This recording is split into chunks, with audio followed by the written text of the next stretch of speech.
Beaded Dresses Mystery.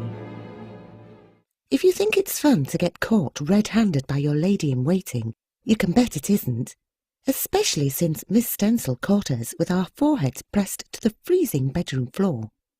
Who'd have thought Miss Stencil had heard us? We hadn't so much as made a peep when we slid off the bed. We hoped to find out about the clip-clopping outside our bedroom, but now we had more to worry about aside from the mystery of the pink shoes.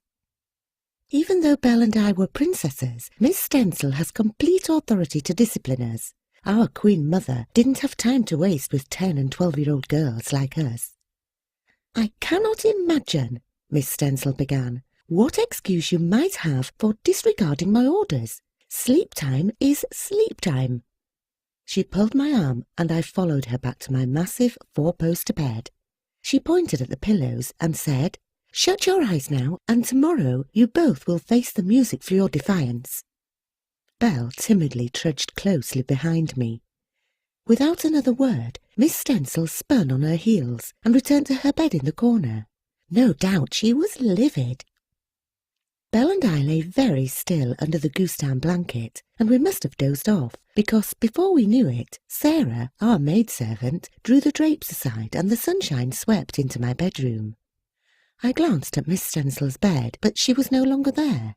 Only her red Bible sat on her bed.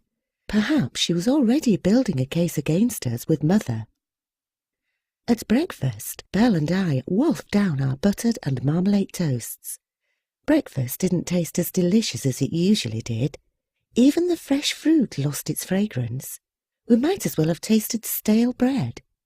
Neither of our ladies-in-waiting turned up, and Belle and I ate silently, awaiting the inevitable. When violin lessons, taught by Monsieur Montaigne, started, Miss Stencil still hadn't turned up to deliver our punishment. Belle and I discussed the matter during our snack break before art lessons. "Did you hear what Cook said this morning?" Belle whispered. "How come Belle always gets the juicy news?" "What? We're going to be boiled with the lobsters?" "Ha, no, silly. I was hiding in the hallway and Sarah flagged Cook down to chat with her, but Cook waved her off. 'No time,' she said. Cook complained that she was tired since she had to prepare more food with the many guests we've been having." "Guests? Anything else?" I asked. Belle clutched my arm.